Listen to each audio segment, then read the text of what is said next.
ഞാൻ പുലിമുരുകൻ ചെയ്യുമ്പോൾ 100 കോടിയെ കുറിച്ചൊന്നും പോയിട്ട് ഞാൻ ഈ റിലീസ് ചെയ്യുന്ന സമയത്ത് ആ സിനിമ വർക്കൗട്ട് ആകുമ്പോൾ 15 കോടി രൂപ വരണം തിയേറ്ററിൽ. ബിസിനസ്സൊക്കെ കഴിഞ്ഞിട്ടേ 15 കോടി രൂപ വന്നാലേ ആ സിനിമ ബ്രേക്ക് ചെയ്യാനാവുള്ളൂ. അപ്പോൾ ഞാനന്ന് മുഴുവൻ അന്വേഷിച്ചുകൊണ്ട് നടക്കുന്നത് 15 കോടി. അതിന് മുമ്പ് വന്നായിട്ട് അങ്ങനെ ഒരു അറിവില്ല ഇതിങ്ങനെ വരുമോ എന്നുള്ള ടെൻഷനിൽ. അപ്പം ഞാൻ ആൻ്റണി ചേട്ടനെ ഞാൻ ഓർക്കണ്ടേ, ഞങ്ങളൊരു മുറിയിൽ റിലീസിന് അന്ന് രാവിലെ ഞാൻ ആൻ്റണി ചേട്ടൻ അത് മാത്രമേ ചോദിച്ചു, ആൻ്റണി ചേട്ടാ 15 കോടി രൂപ വരും വല്ല വഴിയുണ്ടോ? എന്നിട്ട് 15 കോടി വന്നാലും പുള്ളിക്ക് ലാഭമാവുള്ളൂ, അത് മുടക്കി പൈസ തിരിച്ചിട്ടുള്ളൂ. അപ്പം അങ്ങനെ ടെൻഷൻ അടിച്ചിട്ട് 100 കോടിനെ കുറിച്ചൊന്നും ചിന്തിച്ചിട്ടില്ല. പിന്നെ അതിൻ്റെ വഴിക്ക് അതിൻ്റെ കളക്ഷനും പരിപാടികളൊക്കെ അതൊക്കെ പ്രൊഡ്യൂസറുമായിട്ട്.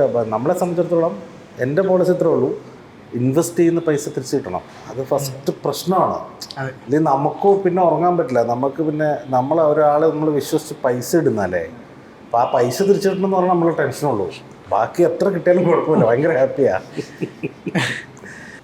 ഇപ്പോൾ മമ്മൂക്കയോടൊപ്പം സ്റ്റണ്ട് സിനിമകൾ ചെയ്യുന്നതിൽ ഈ ടർബോ ആയാലും മധുരരാജയായാലും പോലും ഈ പറഞ്ഞ ഒരു ഭയങ്കര ഓടിച്ചാടി ഇടിക്കുന്നു. ക്ലൈമാക്സിനൊക്കെ എത്തുമ്പോൾ ഭയങ്കരമായിട്ടുള്ള ഫൈറ്റ് സീക്വൻസ് ഉണ്ട്. അതിൽ മമ്മൂക്കയുടെ കൈ കൊള്ളുന്ന സീൻസൊക്കെ അതിൻ്റെ BTS വന്നപ്പോൾ ഭയങ്കര വൈറലായിരുന്നു. ലാലേട്ടനോടൊപ്പം ചെയ്തിട്ടുണ്ട്. അപ്പോൾ ലാലേട്ടനോടൊപ്പം ഒരു ഫൈറ്റ് സീക്വൻസ് ചെയ്യുന്നത് പോലെ ആയിരിക്കില്ലല്ലോ മമ്മൂക്കയോടൊപ്പം ചെയ്യുന്നത്. മമ്മൂക്കയുടെ മീറ്ററിനനുസരിച്ച് ആ ഫൈറ്റ് സീക്വൻസിൻ്റെ മൊത്തത്തിലുള്ള കൊറിയോഗ്രഫി മാറ്റണം.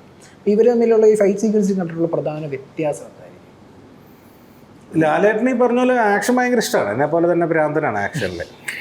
ഞാൻ പുള്ളി ആദ്യം പരിചയപ്പെടുന്ന സമയത്ത് ഞാൻ പുള്ളിയോട് പറഞ്ഞു, പുലിമുരുകൻ പരിചയപ്പെടുന്ന നേരത്തെ ഏടിയായിരിക്കും പരിചയം. സിനിമ ചെയ്യാനായിട്ട് പോയി കാണുന്ന സമയത്ത് ഞാൻ പറഞ്ഞു, ലാൽ സാർ എനിക്ക് ആക്ഷൻ ഭയങ്കര ഇഷ്ടമാണെന്ന് പറഞ്ഞു.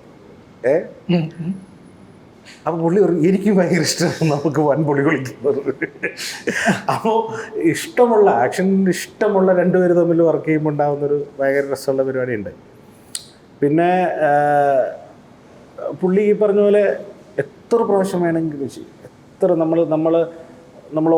നമ്മുടെ മുഖത്ത് ഓക്കെ എന്ന് വരുന്നത്, നമ്മൾ പറയുന്ന ഓക്കെ അല്ല, ഓക്കെ സാർ എന്ന് പറയുന്നതല്ല, നമ്മുടെ മുഖത്ത് ഓക്കെ വരുന്നവരെ പുള്ളി വർക്ക് ചെയ്തുകൊണ്ടിരിക്കും.